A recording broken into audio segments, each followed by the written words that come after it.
আমরা চলতে ফিরতে কতিপয় বিষয় গুনাহে লিপ্ত হচ্ছি।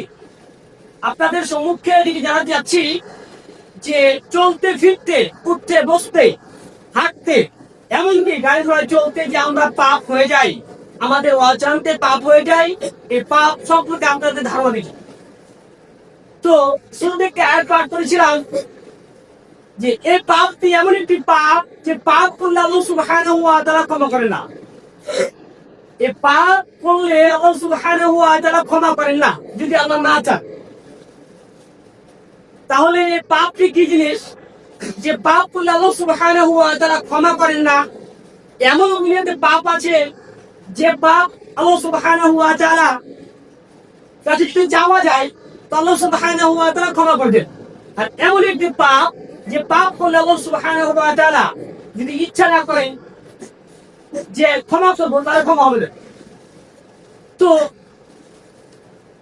লোকমান হাকিম বলছেন, তার উপদেশ দিচ্ছেন তার সন্তানকে, ইয়া বুনাইয়া লা তুশরিকু বিল্লাহ ইন্নাশ শিরকা লাযুলমুন আযীম। হে বৎস, তুমি আল্লাহর সাথে শিরক করো না, নিশ্চয় শিরক অতি বড় জুলুম। তো আমি বুঝাতে চাচ্ছি আপনাদেরকে যে আমাদের দ্বারা চলতে ফিরতে, উঠতে বসতে কতিপয় পাপ হয়ে যায় যে পাপ আল্লাহ সুবহানাহু ওয়া তাআলা ক্ষমা করেন না। তার মাঝে এই পাপ হচ্ছে শিরক। যে পাপ করলে আল্লাহ সুবহানাহু ওয়া তাআলা ক্ষমা করেন না, এটা হচ্ছে শিরক।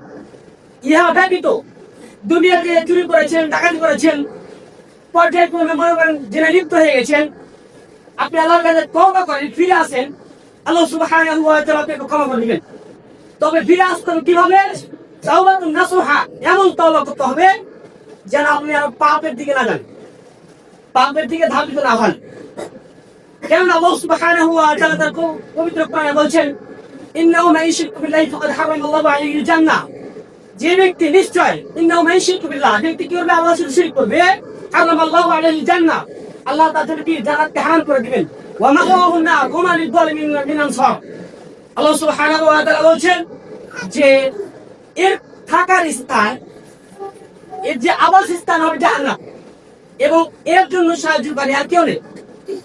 তার মানে কোন ব্যক্তি যদি বিন্দুমাত্র শিরক করে মারা যায়, তাহলে জান্নাতটা তার জন্য হারাম হয়েছে। যে জিনিস হারাম হয়ে যায় তাহলে আপনি ফিরে পাবেন, পশ্চিম কাল ফিরে পাবেন না। আল্লাহ সুবহানাহু ওয়া তাআলা বলছেন, ইন্নাল্লাহা লা ইয়াগফিরু আন ইউশরাকা বিহি ওয়া ইয়াগফিরু মা দুনা যালিকা লিমান ইয়াশা। এই শিরক আল্লাহ তাআলা ক্ষমা করেন না। ইহা ব্যতীত যেগুলো বললাম, অপরাধ হয়ে গেছে, চুরি করেছেন, জেনায় লিপ্ত হয়েছেন, বা কাউটি করছেন, অন্যায় কাজে লিপ্ত হয়েছেন, আল্লাহ তাআলার কাছে আপনি কি করেন? ক্ষমা চান, আল্লাহ সুবহানাহু ওয়া তাআলা আপনাকে ক্ষমা করে দেবেন। কিন্তু এই পাপ যদি আপনি করেন তাহলে আল্লাহ সুবহানাহু ওয়া তাআলা ক্ষমা না করবেন। তো আমরা চলতে ফিরতে এই পাপ করে থাকি, অনুধাবন করি না। রাসূল সাল্লাল্লাহু আলাইহি সাল্লাম বলছেন, আমি সাদাত ইবনে আওস রাদিয়াল্লাহু তাআলা আনহু বলছেন যে মান সাল্লাল্লাহু আলাইহি ফাকাদ আশরাকা। রাসূল সাল্লাল্লাহু আলাইহি সাল্লাম বলছেন, যে ব্যক্তি লৌকিকতা বশত মানুষকে দেখানোর উদ্দেশ্যে সালাত আদায় করলো, ফাকাদ আশরাকা, সে শিরক।